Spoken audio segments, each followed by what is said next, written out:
অগ্রহায়ণের নিস্তব্ধ দুপুরে বাজারের মোড়টা তখন তপ্ত কড়াইয়ের মতো খাঁ খাঁ করছিল। রোদ যেন তলোয়ারের মতো বিচ্ছে পিঠে। ঠিক সেই সময় বাজারের মুখে নীল রঙের একটা পুরনো টেম্পো এসে থামল। চালক ইমতিয়াজ ঘাম মুছতে মুছতে পেছনে তাকিয়ে বেশ বিরক্তির স্বরে বলল, ম্যাডাম, এর আগে আর আমি যাব না। এই তো বাজারের মোড় দেখা যায়, আপনি এখানেই নিয়ে আসুন। পেছনের সিটে বসে থাকা তরুণীটির পরনে ছিল টকটকে লাল রঙের সাধারণ একটি সালোয়ার কামিজ, চোখে কালো চশমা, কাঁধে একটা ঝোলানো ব্যাগ। সে শান্ত গলায় প্রশ্ন করল, আর একটু সামনে গেলে কি এমন ক্ষতি হবে ভাই? আমি তো আপনাকে ভাড়ার অতিরিক্ত টাকা দিতে চেয়েছি।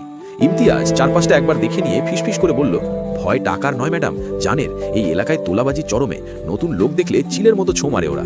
আমি সামনে গেলে পুলিশ তো দূরের কথা, ওই খুনের লোকগুলো আমার গাড়িটা পর্যন্ত কবজা করে নেবে। আপনি বরং নামুন। তরুণীটি আর তর্কে গেল না, শান্তভাবে গাড়ি থেকে নেমে দাঁড়ালো। টেম্পোওয়ালা যখন দ্রুত বেগে গাড়ি ঘুরিয়ে ফিরতি পথ ধরল, তখন মেয়েটি পাশের একটি ছোট টং দোকানের দিকে এগিয়ে গেল। দোকানের সামনের কাঠের বেঞ্চে বসে এক বৃদ্ধ লোক ঝিমোচ্ছিল। তাকে ডেকে তরুণী এক বোতল জল হবে কি? দোকানি আমজাদ হোসেন চোখ কচলে উঠে দাঁড়ালো। আগন্তুককে একবার আপাদমস্তক দেখে নিয়ে সে এক বোতল জল বের করে দিল। তরুণীটি যখন জল খাচ্ছিল, আমজাদ হোসেনের নজর ছিল তার গলার ছোট সোনার চেন আর দামি ঘড়িটার দিকে। মেয়েটি যখন জলের দাম মিটিয়ে দিয়ে বাজারের ভেতরের গলি দিয়ে ঢুকে গেল, ঠিক তখনই আমজাদ তার পুরনো নোকিয়া ফোনটা বের করে একটি নির্দিষ্ট নম্বরে ডায়াল করল। হ্যালো আরশাদ সাহেব, একটা খবর আছে। মাত্র একটা মেয়ে বাজারে ঢুকলো, দেখে মনে হচ্ছে রাজকুমারী, শহর থেকে এসেছে, কাউকে চেনে না। একবার যদি ওকে বাগে আনতে পারেন তবে আপনার কপাল খুলে যাবে সাহেব। ও পাশে থাকা আরশাদ আলী একজন কুখ্যাত দালাল। সে তীক্ষ্ণ হাসিতে ফেটে পড়ে বলল, ঠিক আছে আমজাদ, তুই নজর রাখ, আমি পাশেই আছি, এক্ষুনি আসছি। এদিকে বাজারের ভেতর তখন এক হুলস্থুল কাণ্ড চলছে। মধ্যবয়সী এক বৃদ্ধা মহিলা সবজির পসরা সাজিয়ে বসেছিলেন। আচমকা তিনজন গুন্ডা এসে তার ঝুড়িগুলো লাথি মেরে ফেলে দিল। তাদের মধ্যে সবচেয়ে লম্বা এবং হিংস্র চেহারার লোকটার নাম জুবায়ের। জুবায়ের বৃদ্ধার শাড়ির আঁচল টেনে ধরল। কতবার বলেছি হপ্তা কি মাসের শেষে দিলে হবে? আজই টাকা চাই, মরুক আর বাঁচুক তাতে আমাদের কিচ্ছু যায় আসে না। টাকা না দিলে আজ তোকে জ্যান্ত পুঁতে ফেলবো। বাবা, আমার ছেলেটা জ্বরে বিছানায় পড়ে আছে, ওষুধের টাকাটুকুও জোটেনি, এত দয়া করো বাবা। টাকা নেই মানে আজ সাজা আছে, এই বলে সে যখন বৃদ্ধাকে ধাক্কা দিয়ে মাটিতে ফেলে দিচ্ছিল, তখনই এক দৃঢ় কণ্ঠস্বর পুরো বাজারে প্রতিধ্বনিত হলো, থামুন, লজ্জা করে না একজন বৃদ্ধার উপর হাত তুলতে? সবাই পেছনে ফিরে তাকালো। সেই লাল পোশাকের তরুণীটি শান্ত ভঙ্গিতে দাঁড়িয়ে আছে। জুবায়ের এবং তার সঙ্গীরা অবাক হয়ে একে অপরের মুখ চাওয়াচাওয়ি করলো। এই তল্লাটে তাদের মুখের উপর কথা বলার সাহস কারো নেই। জুবায়ের দাঁত কিরমির করে এগিয়ে এলো। এই মেয়ে, তুই কি ভিন গ্রহ থেকে এসেছিস?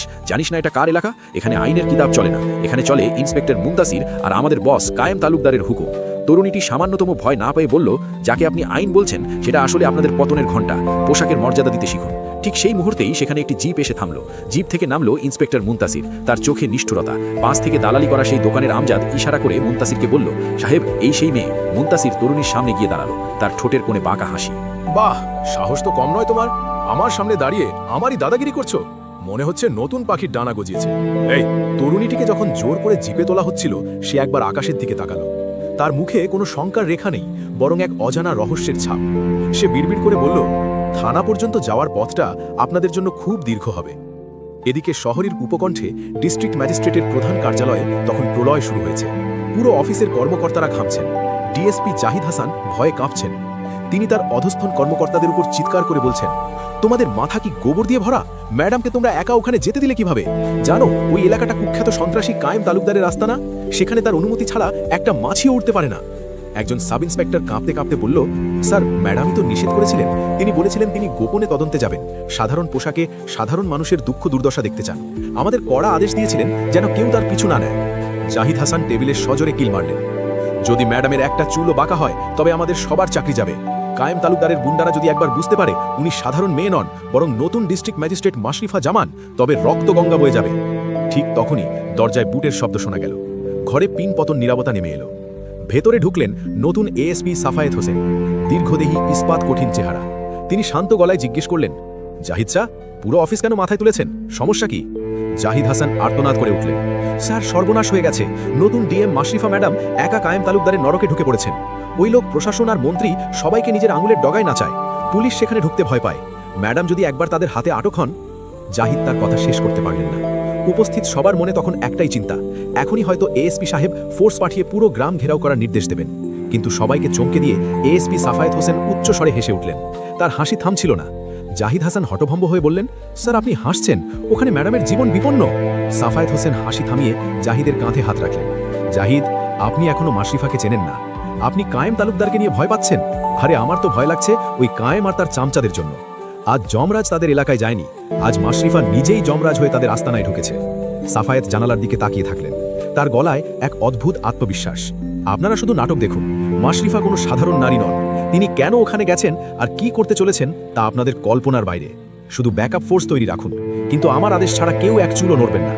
এদিকে ইন্সপেক্টর মুনতাসিরের থানার জীর্ণ লোহার গেটটা ক্যাচ ক্যাচ শব্দ করে খুলল। থানার পরিবেশটা কোনো কসাইখানার চেয়ে কম নয়। দেয়ালে দেয়ালে পানের পিক আর দুর্গন্ধ। এটাই সেই জায়গা যেখানে ন্যায় বিচার কেনা বেচা হয়। মুনতাসির চিৎকার করে বলল, একে লকআপে ঢোকানো হোক, আর মনে রাখবি বড় সাহেব না আসা পর্যন্ত একে যেন এক ফোঁটা জলও দেওয়া না হয়। লাল পোশাকের সেই তরুণী অর্থাৎ পিএম মাশরিফা চুপচাপ লকআপের ভেতরে ঢুকলেন। লোহার গরাদগুলো যখন শব্দ করে বন্ধ হলো, তিনি একবার চারপাশটা ভালো করে পর্যবেক্ষণ করলেন। প্রতিটি সিসিটিভি ক্যামেরা যদি থাকে, কনস্টেবলের গতিবিধি আর থানার গোপন নথিগুলো কোথায় রাখা আছে সব তিনি মনে মনে ছকে ফেললেন। মুনতাসির তার কেবিনে গিয়ে খুশিতে গদগদ হয়ে ফোন করল কায়েম তালুকদারের কাছে। আজ আপনার জন্য এমন এক উপঢৌকন এনেছি যে আপনার চোখ ধাঁধিয়ে যাবে। শহরের কোনো রাজকুমারী বোধহয় পথ ভুল করে আমাদের এলাকায় এসেছিল। লকআপে আটকে রেখেছি। আপনি জলদি আসুন সাহেব, এমন শিকার হাতছাড়া করা ঠিক হবে না। কি বললি তুই? তুই ঠিক বলছিস তো মুনতাসির? যদি মেয়েটা সাধারণ হয় তবে তোর কপালে দুঃখ আছে।